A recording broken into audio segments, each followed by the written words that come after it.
again, thank you again for taking the time to do this interview. Uh, can you just tell me a little bit more about who's RMI, who you are, and just tell me a bit more about the business? Sure. First, thanks for having me, Sean. I'm Ken Robbins. I'm the founder of Response Mind Interactive. I started this business about 24 years ago, and we're a digital ad agency, a performance ad agency that helps large companies, mid-sized companies that are going after consumers. So we're a B2C marketing agency, and most people come to us because they're struggling with growth. They want to pierce through whatever plateau they have or problems they have in their marketing to get more growth. And before you started working with us, like what were you doing just in terms of driving growth, getting more opportunities? Like what had you tried before? And yeah. Yeah, well, we tried everything, almost everything except maybe TV advertising. So because we specialize in these mid-market to enterprise level size clients, we have a number of publicly traded clients um, on the roster and over the years. Um, it's a hard target to crack. And so it's not like I can just place an ad in the paper and go get 10 small businesses as leads. A lead takes a long time to process. It may be 6 months to a year for us to get to know someone, understand their problems. So we tried over the years, other than mine and my partner's personal networking, which is very productive, by the way. It's just it's not consistent. Like, you can't predict when your friends and your past clients are going to have a new opportunity for you. So I've always aspired to have a very predictable system of new leads coming into the pipeline. We've tried outbound cold calling multiple times. We've tried LinkedIn outreach programs. We've tried um, direct mail. We've done trade show booths over time, and we've even done like large scale webinars and live events. I mean, over a 14-month period, we'd over 2,100 people register for our webinars, and over 1,000 people attend our webinars in a little over a year. And what I found is all of those produced contacts at volume, but they didn't produce people who were necessarily that interested in moving forward. For example, in our webinars, they might love the subject matter, which would be, advanced techniques in SEO, or why PMAX can't just be set and forget it. You have to actively manage your PMAX campaigns, or high value customer targeting. They might love the subject matter, but that doesn't mean that we were getting people as new contacts that had a specific need and wanted more information to move forward in our funnel. So I would say all of those were generally productive, but they were not predictable. And over time, they became, less and less cost effective. Like we just weren't filling the pipeline. Would you say like those are just the main problems? Was there anything else that you were trying to solve for besides just predictability, or that was like the main thing? Well, it's I think that's the main thing is a little more volume. We need more volume of new opportunities. And what is an opportunity? It is a client it's a prospect with a 7-figure marketing budget that is not growing and they're frustrated. That is a perfect lead for us. Because there's so many tools in our tool bag. We have a very holistic approach to helping a client solve that problem. Everything from their value proposition all the way to the types of customers that they're targeting. And we use what I would call high order data analytics and data science in order to help them solve those problems. So hyper optimization of their campaigns and their marketing, better targeting, better value proposition, creative testing, all those things we bring to bear in the relationship. And, the other methods of high volume prospecting weren't producing people that showed up at the door or showed up at a meeting with that set of problems. Yeah. They produced people that were interested in either networking or learning more information about the subject matter, but they didn't necessarily have the need. So I think it's a twofold problem. Number one is more volume, and then finding people that had the actual need for a problem that we could solve. And can you dive into just like what results that you remember that you achieved, that we've achieved over these 4.5 months? Like what areas just in general improved that either you Well, appreciated or yeah. yeah. So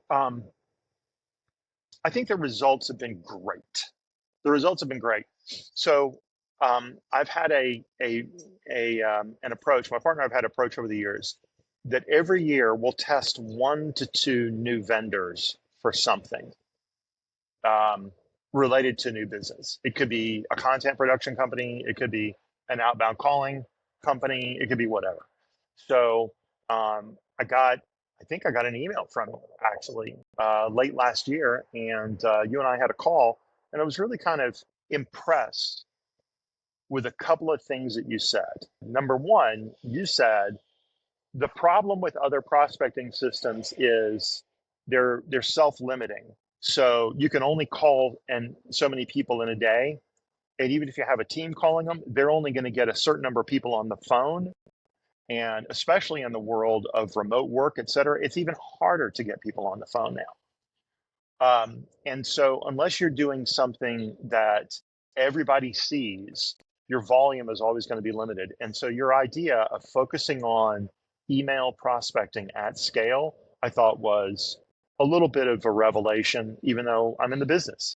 Like, so then the second thing you said was because in doing large scale email prospecting, you run the risk of either spamming people, developing good lists, but you had a really well thought out system for number one, being compliant, not being spamming, number two, being highly relevant, and number three, developing very good lists. And so in these 4 months, like, you spent more time on setup in the beginning than most people do that we have partnered with, Yeah. and more time thinking about it than we do. Like, you ask us really good questions. Who is the ideal customer profile? What is the deep seated need? What are they feeling at the moment? What frustrates them? And how can we craft an email that really dials in to this pain point that you're trying to solve for? And so the setup period that we had with you was longer than was most. I think it was probably a month, a month to 2 months before you really kind of got cranking with a regular volume. You might have sent out some test emails, Yeah. but the results have been phenomenal. Um, I mean, I've already told a number of people that your service and you have been more productive at helping us establish a regular cadence of new prospect appointments that people attend, and if they don't attend, they immediately reschedule. Like, if they miss the meeting, they immediately reschedule. There's no chasing them to get to attend the meeting. That's the first thing that clearly indicates the quality of the appointments you're setting. And I think we've had 14 or 15 calls, and in this time, in these 4 months, 4.5 months of working together, we've signed 2 contracts. One of those has gone into production. The second one we're about to put into production with a client and start billing them. And then we have, I think, 3 or 4 other NDAs signed. So a milestone for us is when a client agrees to sign a non an NDA, so that they can then reveal a lot of data to us and talk more specifically about their metrics, their business process, and their goals and their budgets. And then we can do a deep dive diagnosis and start to kind of look under the hood, whether that's our Google AdWords account or their CRM system or what have you. So there is, like, in the course of driving over 1,000 people attending our webinars, I think we only signed 6 or 8 NDAs over 14 months. And we've signed 5 with you, and 2 of those have already become clients. That's pretty fast production. It's impressive. It's impressive.